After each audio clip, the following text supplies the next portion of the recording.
Just me and this suitcase from now on till forever. Please don't crush me. Ah. Oh, it's full.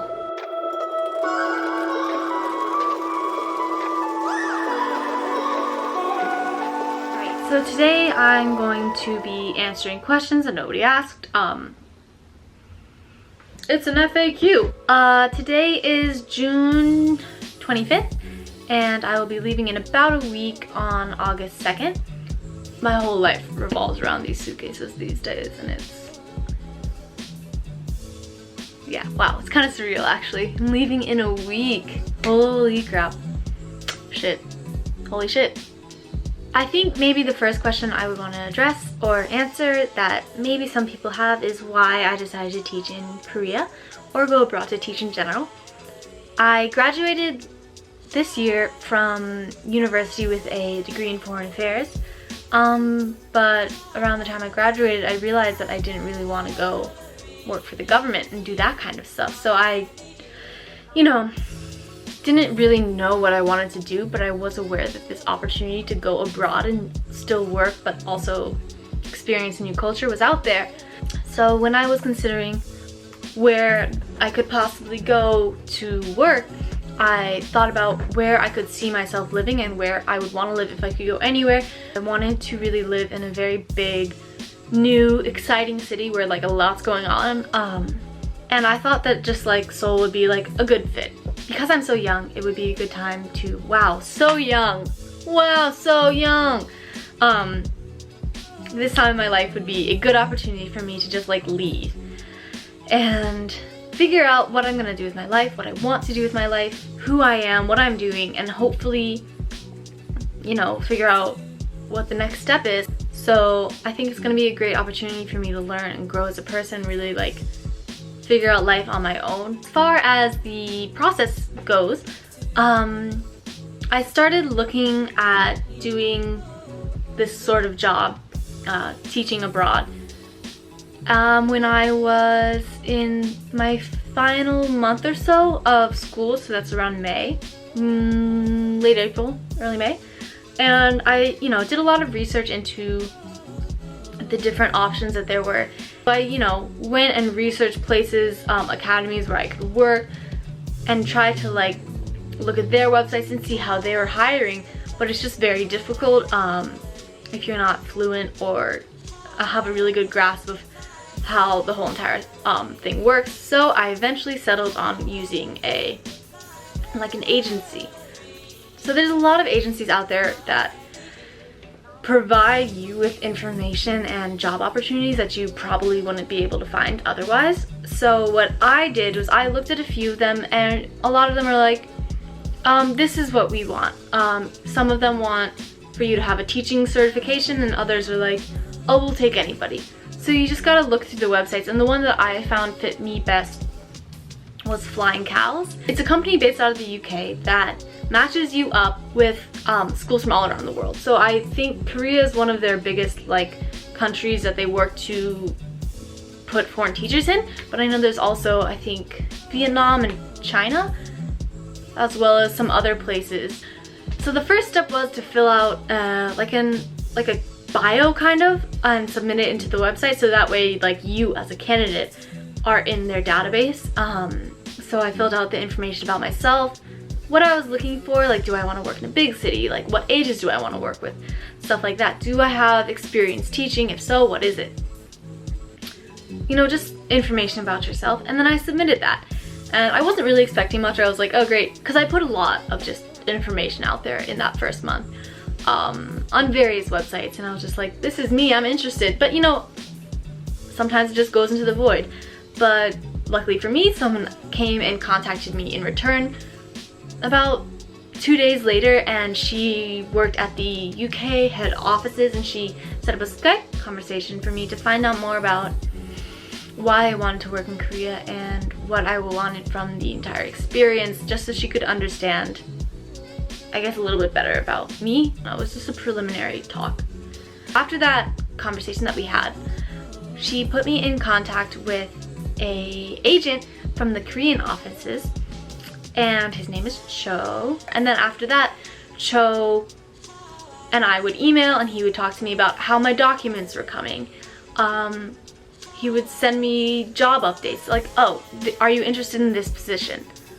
And if I was interested, I could say yes or like no, and then if both parties were interested, then he would facilitate and set up a link between us so we could communicate, me and the school, or set up a Skype time for the both of us that worked. When Cho would send me schools and positions that he thought I would be interested in, he would also send me all of the information about the job. So I didn't have to do any of that myself. He would send me, this is what your salary would be around. These are who you would be teaching. Like, this is the age group. This is where it's located. Here's a link to their website. So basically, he really helped me. And by the way, this service, like Flying Cows, is completely free. I didn't have to pay anything. I'm not affiliated with this company at all, but I just used their services and found them to be extremely useful. I don't know if I could do this entire process without them, honestly. I don't think I could. Just because I'm kind of at a loss on how to get started, and they really helped me along the process. The amount of time I spent getting all my documents together for this was probably the most difficult part of the process. This is where it's gonna really lag and take a lot of time. And also, these documents you need take a lot of money. You need to jump through a lot of hoops. There's a lot of slow, bureaucratic, out of your control type things that need to go on. And it's kind of frustrating, and it takes a lot of time. If you know this is something you want, I would recommend trying to start gathering documents as soon as possible. Okay. So one of the first things that I'm pretty sure every single school requires is a national FBI background check. The amount of time it would take to get an FBI background check right now, with the government being kind of backlogged, is 8 to 10 weeks. So what I did is I went through an FBI channeler. Now there's a list of several approved FBI channelers on the FBI website, and what they do is, for a higher cost, they will do it quicker for you. Now, something you do need before you even send out your documentation is a copy of your fingerprints. So that involves going to a fingerprinting location, your local police department, or your sheriff, I think also. You can find locations online, but it's pretty difficult to go get your fingerprints done because, at least in my state, it's we only do this on Wednesdays between 12 and 4. So it's a very small window. So, you gotta kind of plan it out in advance when you're gonna go get your fingerprints. Get all your documentation. You have to fill out forms that go through to the channeler. And then you send out all your things to the channeler. My channeler took a very long time because they basically forgot my entire thing existed. But usually it should take about 2 weeks for the channeler to get your documents, push through your FBI check, and send that back to you. So you have to go and you have to get all your documents together. So that includes your FBI background check, signed copy of the contract, a copy of your resume, your diploma from school, which took me a while to get. Thanks UVA. So you need to get 2 documents apostilled. You need to get your diploma apostilled, and you need to get your FBI background check apostilled. So in order to get them apostilled, first you need to get it notarized. And you can get it done most places that do mail type services. So I think the post office does it, definitely the UPS store, and I think the FedEx store does it as well. It's more common. But in order to get it apostilled, you need to send the notarized copy and a return address label to the offices of authentications for your state. I needed to send my documents to Richmond to get apostilled by the governor's offices or whatever. And after that, you need to get your FBI documents apostilled.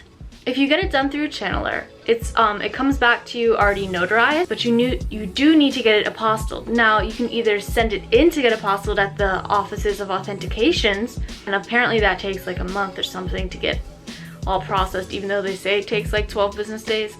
Or you can do what I did, which is trek into DC and go, jump through all these hoops. You can come in 3 business days and pick it up. So it's a lot faster that way. But if you don't live close to DC, there might be other offices that do it in large cities. I'm not sure, but generally you're gonna have to send it in. So after you get both your state apostilled stuff back from your state and your FBI background check back from the government, apostille.